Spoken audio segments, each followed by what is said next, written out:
I কি করতেছেন আপনি? স্টুপিড কথাকার দেখি ফোনটা দেখি। পড়ায় ধরে সেলফি তোলার চেষ্টা করছে। উনি তো আমাকে হ্যারাস করছে। আপনারা কেন কিছু বলতেছেন না ওনাকে? বলেন কি?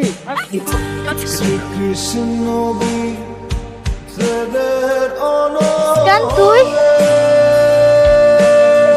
কেমন আছিস? সেটা পরে বলতেছি। আগে বল, দরজা যে খুলছে ওই ছেলেটা কি? আর তোর এখানে কি করে? ও তো আমার ভাই। কি? হ্যাঁ। এই লাফাঙ্গা ছেলেটা তোর ভাই?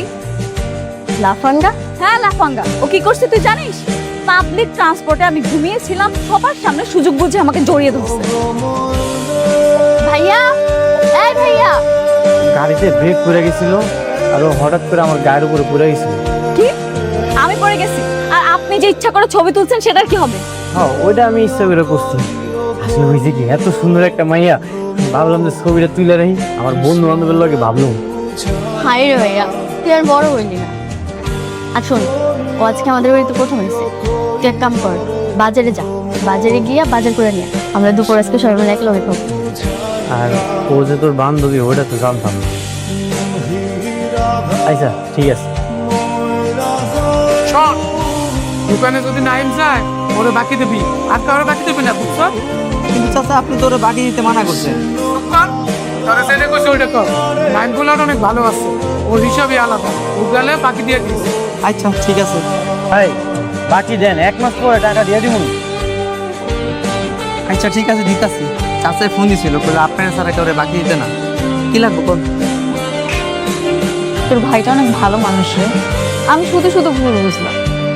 হ্যাঁ, ছোটবেলায় মা বাবা মারা যাওয়ার পর থেকে ভাইয়া আমাকে কখনো মা বাবার অভাব বুঝতে পারে। সেটাই দেখে অবাক হচ্ছি, তোর জন্য কত কষ্ট করে। দর থেকে লবণের লয়ে আনতেছি।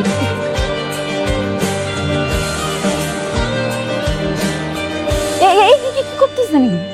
শোনেন, আপনি তিথিরে হারাই দিলেন, আপনার গুটিগুলা আমি আগে দিলাম, তিথি এবার হাইরে দেব। না, এটা তো চিটিং হবে। এটা আপনি কি করলেন?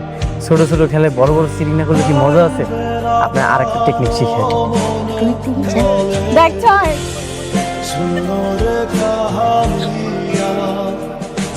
ডাবল ছয় কানা।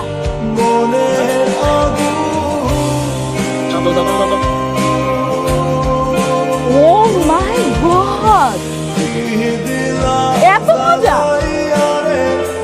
কি যে কইতাছেন, এটা তো সামান্য। কি? সামান্য ডিমের তরকারি এত মজা হয়? তার মানে অন্যান্য রান্না আপনি কত ভালো করেন। আপনার হাতে জাদু আছে বলতে হবে। এটা তুই কোনো কথা কইলি? আমি আমার গার্লফ্রেন্ডের লেগে সবকিছু ম্যানেজ করতে পারি। গার্লফ্রেন্ড? সুপার। ওই আর কি। তোমার মনে বেশি লাগবে বুঝতে। দাঁড়া, ব্যাপারটা ওরা জানাইতে হইব। আইতে সময় হোক, পরে জানাই দিব। আর দুই ভাই বোন কি ফিসফিস করতেছো? না না কিছু না, মুস্কান লো একটা কাজ। আজকের দিনটা অনেক সুন্দর কেটেছে। আমি সাইকেল চালানো শিখলাম, আপনার সাথে গল্প করলাম। Thank you so much. Thank you. আপনি একটা কাজ করবেন, কালকে আপনি আর তিথি আমাদের বাসায় চলে যাবেন। কেন? আমার বার্থডে, আপনাদেরকে সারপ্রাইজ দিব, মাস্ট আসতে হবে। আচ্ছা ঠিক আছে, আমি আপনার অনেক ভালোবাসি। আজকের এই স্পেশাল দিনে আমি আপনার প্রপোজ করতে চাই। I love you. সর্বনাশ ভাইয়া, তুই কি সত্যি সত্যি আমার প্রপোজ করবি নাকি? হ, আমি সত্যি সত্যি প্রপোজ করবো। আমার মনে হয় মুস্কান আমার পছন্দ করে। দিদি, বান্ধবী এত করলো, আগে তো জানতাম না। বিশাল ব্যাপার। হ্যাঁ, অনেক বড় ব্যাপার। এই তো তিথি, কি রে এত দেরি করলি কেন? Happy birthday. Thank you so much. শুভ জন্মদিন। ধন্যবাদ। না এবার আর কাউকে দাও। আসসালামু আলাইকুম। এবার বার্থডেটা একটু স্পেশাল, একটা সারপ্রাইজ আছে। ঘরোয়াভাবেই করছি। কি আমার বেস্ট ফ্রেন্ড, তাই ওকে দাওয়াত দিয়েছি। ওই তো আকাশ চলে আসছে।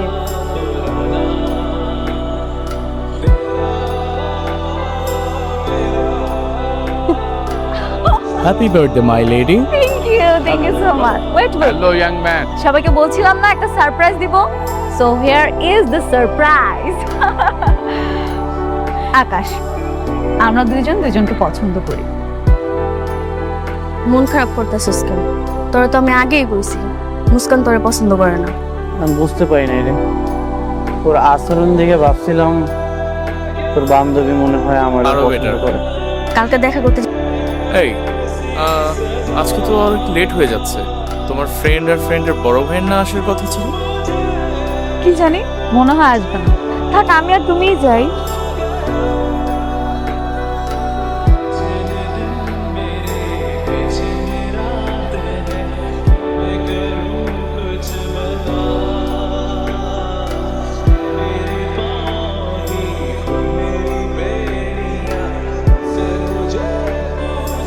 মাথার আঘাতটা গুরুতর। জ্ঞান ফেরার পরে কোনো প্রকার টেনশন বা মানসিক চাপ যেন না পায়, এদিকে খেয়াল রাখবেন প্লিজ। ফ্রেন্ড হয়ে যায়। আচ্ছা বাবা, আকাশ কেমন আছে? আকাশ কোথায়? আকাশ, আকাশ, আকাশ, তুমি ঠিক আছো? মুস্কান,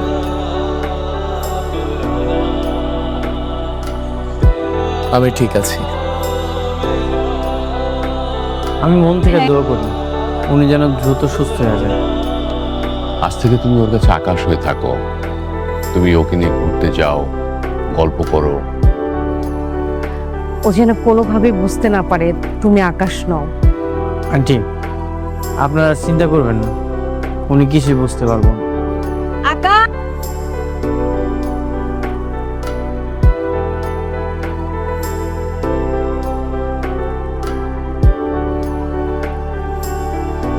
আমরা তোমার কাছে কৃতজ্ঞ। আমার মাধ্যমে আপনার উপকার হয়েছে, এটাই তো অনেক। শোনো, আগামীকাল মুস্কানের চোখের অপারেশন হবে। আমি চাই না যে ওর চোখ ভালো হওয়ার পর তুমি ওর সাথে আর মিশো। কিন্তু উনি তো তখন আকাশটা খুঁজবে। সেটা আমরা একটা ব্যবস্থা করে নেব। শোনো, আমি বললে ধীরে ধীরে চোখ খুলবেন, ঠিক আছে? ধীরে ধীরে চোখ খুলুন।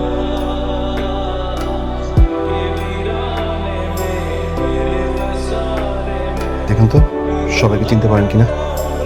কিন্তু স্পষ্ট আকাশ দেখতে পাচ্ছেন? কোথায়? ওকে কেন দেখতে পাচ্ছি না এখানে? মানে আকাশ একটা জরুরি কল পেয়ে আমেরিকা চলে গেছে। ওর ব্যবসা থেকে কি ঝামেলা চলছে, ও ইমার্জেন্সি টিকিট কিনে চলে গেছে। চলে গেছে? তুই একটু আমার- শান্ত হ। আমি শুধু জানতে চাই আকাশ কোথায়, আর কিচ্ছু না। মানে আকাশ সেদিন মারা গেছে। না। আমার চোখের দৃষ্টি ছিল না বলে এতটা দিন আমার সাথে প্রতারণা করে গেছে, এর ফল ওকে ভোগ করতেই হবে। ভাবিনি, বুঝেছি। তোর অ্যাক্সিডেন্টের পর ডাক্তার জানায় মানসিক চাপ বাড়লে তোর জীবনে ঝুঁকি আছে। এদিকে আবার আকাশ ভাইয়া মারা গেছে। সবকিছু মিলে ভাইয়া তখন সিদ্ধান্ত নেয় আকাশের কণ্ঠ অনুকরণ করে তোর সঙ্গে থাকা। ভাইয়া তাহলে বিদেশে আমার যাওয়ার জন্য জন্য- অনেক চেষ্টা করতেছিল। আমাদের গ্রামের জমিটাও ভাইয়া বিক্রি করে দেয়। কিন্তু যখন তুই অসুস্থ ছিলি তখনই বিদেশের ভিসাটা আসে। ভাইয়া ভিসাটাও ছিঁড়ে ফেলে শুধু তোর জন্য। আর তুই বলছিস ভাইয়া প্রতারণা করছে তোর সঙ্গে। কি বলিস? নাইম এখন কোথায়? পূর্বপাড়া ব্রিজের সামনে। আপনি এখানে? হ্যাঁ, আমি এখন চোখে দেখতে পাই। শুধু চোখেই না, আমার মনের চোখের যে পর্দাটা ছিল সেটাও এখন ঠিক হয়ে গেছে। তাহলে মিথ্যে নাটকটা কেন করলেন? আপনি চাইলে সত্যি কথাটা বলতে পারতেন। কি আর করবো, আপনি জানেন অনেক বড় লোক, আমার তো ওই যোগ্যতা নাই আপনার পাওয়ার। যোগ্যতা ভালোবাসা দিয়ে হয়, আর তোমার ভালোবাসাই তোমার যোগ্যতা। আমি যখন অন্ধ ছিলাম, তুমি আমার যে কেয়ার করেছো, ভালোবাসা দিয়েছো, আমার মনে হয় না পৃথিবীর কোনো ছেলে আমাকে এতটা ভালোবাসতে পারবে।